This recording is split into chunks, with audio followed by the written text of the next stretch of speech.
بسم اللہ الرحمن الرحیم۔ مطالب الفرقان، سورۃ التوبہ، نمبر 9 مدنی، آیت نمبر 81۔ قرآن مجید کی تفسیر خود قرآن مجید سے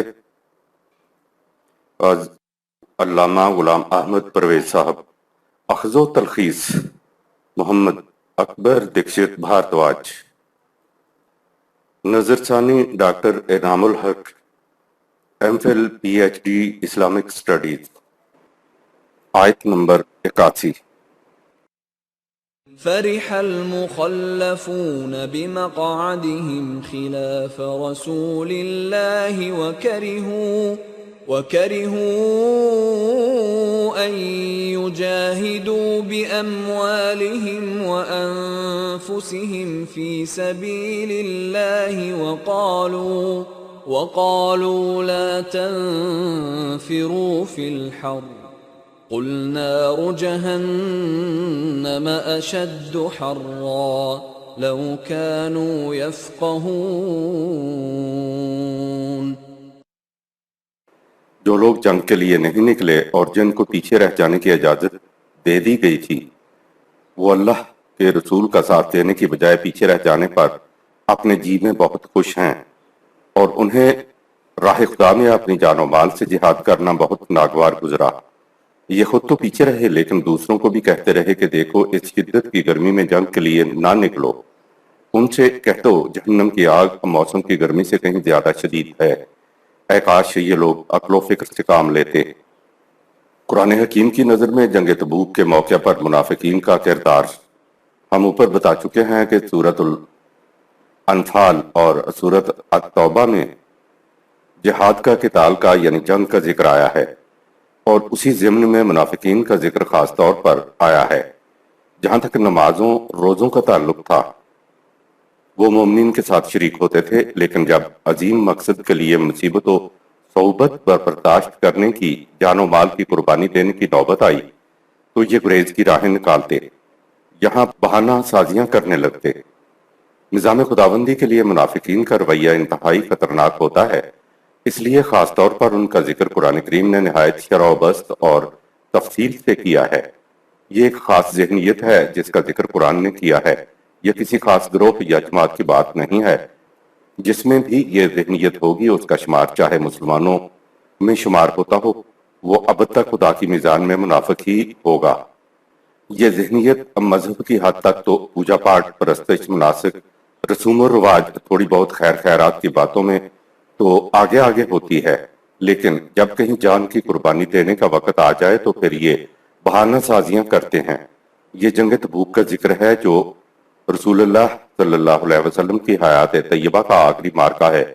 پیچھے رہ جانے کی اجازت تو انہوں نے غلط بیانی کر کے سربراہ مملکت سے لے لی تھی، اس لیے پیچھے رہ جانا تو قابل گرفت نہ تھا، لیکن چونکہ ان لوگوں نے منافقت کی وجہ سے پیچھے رہ جانے کی اجازت لی تھی، اس لیے ان کی منافقت قابل گرفت ٹھہری۔ یہ لوگ رسول اللہ صلی اللہ علیہ وسلم کو چکمہ دینے پر بڑے ہی خوش تھے۔ یہ لوگ نہ صرف خود پیچھے رہ گئے بلکہ دوسرے لوگوں سے بھی کہتے رہے کہ میاں اتنی سخت گرمی میں تمہاری مت ماری ہوئی ہے جو اتنے لمبے سفر پر جا رہے ہو۔ قل نارو جہنم اشد حرا، سورہ 9 آیت 81۔ ان سے کہہ دو کہ جہنم کی آگ تو تپش میں اس سے کہیں زیادہ شدید ہے۔ گویا بتا دیا کہ پیچھے رہنے کا نتیجہ جہنم ہے۔ آخرت کی جہنم، اس کی تپش، اس کی حرارت تو اخروی زندگی کی بات ہے جس پر ہمارا ایمان ہے، لیکن اسی زندگی کی جہنم کے بارے میں کہا نار الله الموقدة التي تطلع على الأفئدة۔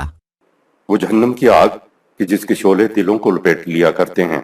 منافق اپنی منافقت کی آگ میں ہر وقت مبتلا رہتا ہے، اسے ہر وقت دھڑکا لگا رہتا ہے کہ کہیں اس کی منافقت کھل کر سامنے نہ آ جائے، جس کی وجہ سے اس کا دل ہر وقت افسردگی کی لپیٹ میں رہتا ہے۔ کہا کہ اے کاش یہ لوگ جذبات سے مغلوب ہونے کے بجائے عقل و فکر سے کام لیتے تو یہ بات سمجھ میں آ جاتی کہ منافقت کی آگ جو یہ اپنے سینوں میں بھڑکا رہے ہیں، یہ موسم کی حرارت سے کہیں زیادہ علم انگیز ہے۔ حقیقت یہ ہے کہ انسانی جذبات وہی کتابے ہوئے بغیر صحیح روش زندگی اختیار کر ہی نہیں سکتے۔ اس لیے عقل کو اپیل کرتے ہوئے کہا لو کانوا یفقہون، سورہ 9 آیت 81۔ کاش یہ لوگ عقل و فکر سے کام لیتے۔ آیت نمبر 82۔ فَلْيَضْحَكُوا قَلِيلًا وَلْيَبْكُوا كَثِيرًا جَزَاءً بِمَا كَانُوا يَكْسِبُونَ۔ اے پیچھے رہ جانے والو، تم اس جھوٹی خوشی میں تھوڑا سا ہنس لو، اس کے بعد تو تمہارے اعمال کے بدلے میں تمہارے لیے عمر بھر کا رونا ہوگا۔ خوشیاں جو غلط کاموں کی کامیابی پہ انسان کو نصیب ہوں، ان سے ہنسی کے لیے سامان تبسم تو ضرور میسر آ جاتا ہے، لیکن پھر اپنے اعمال کے پچھتاوے کی یاد اسے ساری زندگی چین سے نہیں بیٹھنے دیتی۔ یہ پچھتاوا کہیں باہر سے نہیں آتا، یہ تو منافق کے اعمال کے اندر پوشیدہ ہوتا ہے۔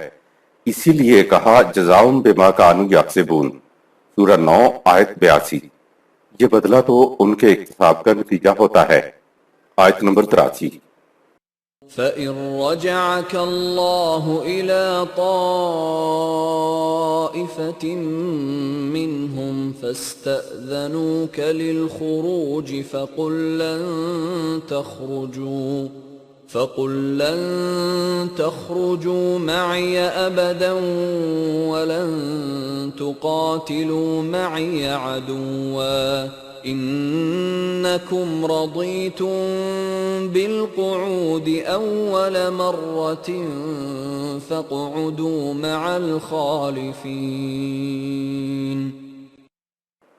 اس جنگ کے بعد اگر پھر کسی جنگ کی صورت پیدا ہو اور ان پیچھے رہ جانے والوں کا کوئی گروہ تمہارے ساتھ جنگ میں شریک ہونے کے لیے تم سے اجازت مانگے تو ان سے صاف کہہ دینا کہ نہ تو اب تم کبھی میرے ساتھ باہر نکل سکتے ہو اور نہ ہی تم ہمارے ساتھ مل کر کسی دشمن سے جنگ کر سکتے ہو، کیونکہ تم وہی تو ہو جنہوں نے نازک وقت میں پیچھے رہ جانے کو پسند کیا تھا، تو اب بھی تم پیچھے رہ جانے والوں کے ساتھ رہو۔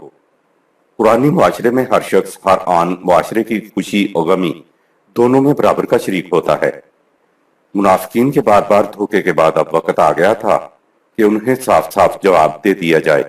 اگرچہ عام حالات میں یہ لوگ جماعت مومنین کے اندر ملے جلے رہتے تھے، لیکن جنگی مرحلے میں یہ لوگ ظاہر ہو گئے تھے۔ قرآن نے جنگی مرحلے سے پہلے ہی کہہ دیا تھا کہ خدا کبھی ایسا نہیں کرے گا کہ جماعت مومنین کو اسی حالت میں رہنے دے کہ مخلص مومن اور منافق ملے جلے رہیں، ان کو چھانٹ کر الگ کر دیا جائے گا۔ جنگ کے آخری مرحلہ تک یہ لوگ ظاہر ہو چکے تھے۔ اس دور میں جبکہ نظام خداوندی کو کامیابیاں حاصل ہو رہی تھیں تو یہ ضرور کہیں گے کہ ہمیں بھی ساتھ لے لو، لیکن تم انہیں اپنے ساتھ لے جانے سے صاف صاف انکار کر دینا اور کہہ دینا کہ اب تم پیچھے بیٹھ رہنے والوں کے ساتھ بیٹھو۔ یہ ایک طرح سے معاشرتی قطع تعلق تھا۔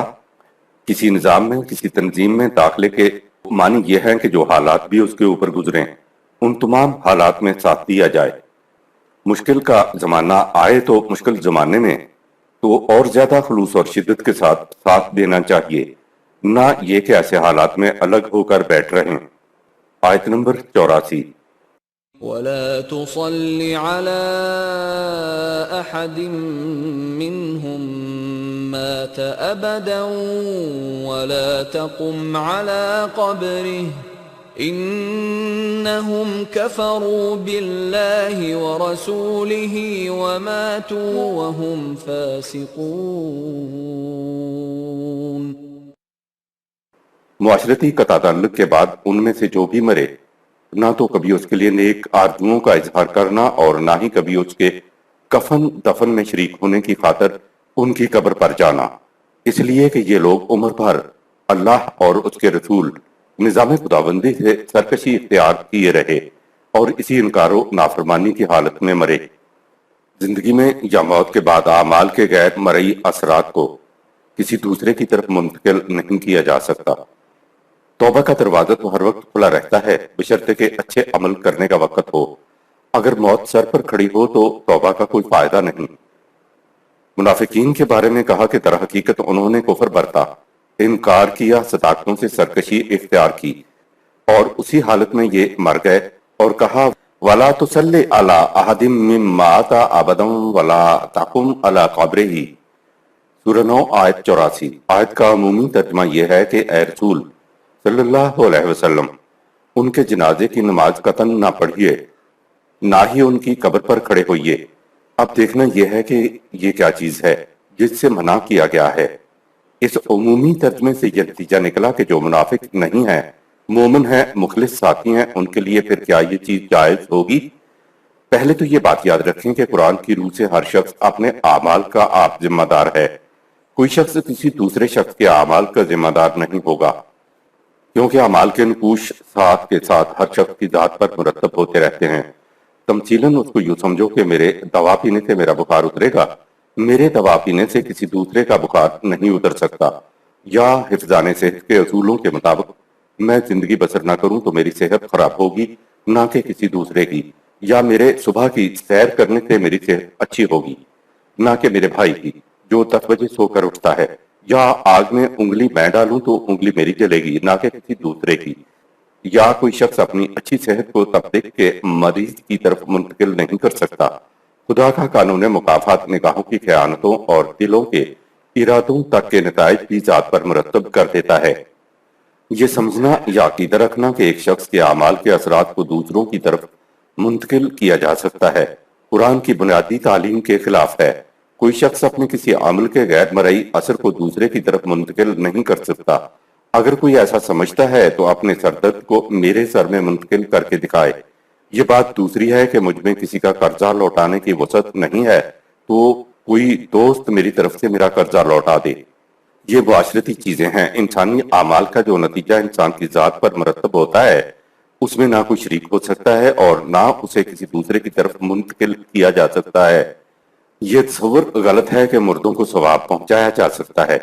کوئی دوسرا شخص کسی کے لیے کچھ نہیں کر سکتا۔ یہ کسی کے عقیدے کا سوال نہیں ہے، یہ ایک عملی چیز ہے اور اس کو ہم نے اوپر مثالوں سے سمجھایا ہے۔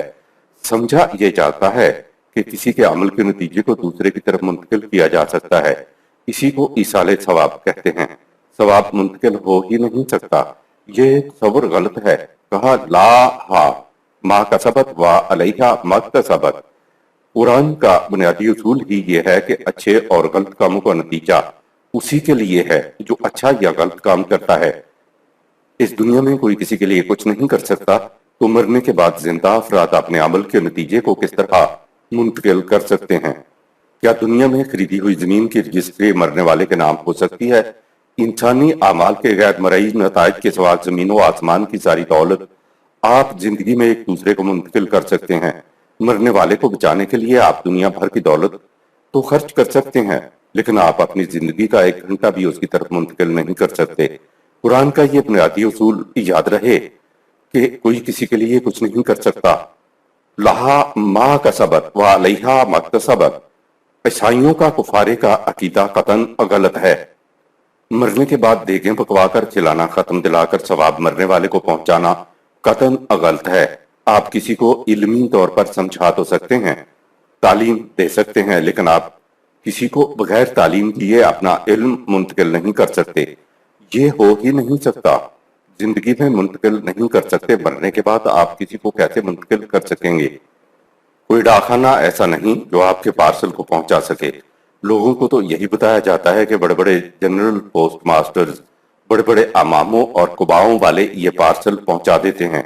ڈاک خانے والے اپنی فیس لیتے ہیں تو یہ اماموں والے بھی اپنی فیس لے لیتے ہیں، لیکن پہنچانے کی رسید نہیں دیتے۔ بیمار کی عیادت بیمار کے لیے اور مرنے کے بعد تعزیت لواحقین کے لیے ایک نفسیاتی سہارا ہے۔ جو مر گیا اس کے لیے کوئی کچھ بھی نہیں کر سکتا۔ یہ عیادتیں، تعزیتیں جتنی چیزیں ہیں یہ معاشرتی چیزیں ہیں، یہ بھی معاشرے کے لیے ضروری ہیں۔ تیمارداری کے دوران ہمدردی کے کچھ الفاظ نیک آرزوؤں کا بیمار کے سامنے اظہار یا مرنے والے کے لواحقین کے سامنے ہمدردی کے الفاظ کا ایک خوشگوار نفسیاتی اثر پڑتا ہے۔ انسان سمجھتا ہے کہ میں اپنے ہمدردوں کے درمیان میں ہوں۔ یہ جو ہمدردوں کو دیکھ کر منہ پر رونق آتی ہے یہ نفسیاتی اثر ہے۔ اسے آج کی اصطلاح میں مورل سپورٹ کہتے ہیں۔ وَلَا تُصَلِّ عَلَىٰ أَحَدٍ سورہ 9 آیت نمبر 84۔ سلو یا سلی کے مادہ سے صلات کا لفظ ہے۔ اس کے معنی ہے کسی کے پیچھے پیچھے چلنا، کسی کا اتباع کرتے چلے جانا۔ جب سلی اور سلو کے ساتھ علا آئے تو اس کے معنی اپریشیٹ کرنے کے ہو جاتے ہیں، یعنی کسی کے اچھے کام کے اوپر اسے شاباش دینا۔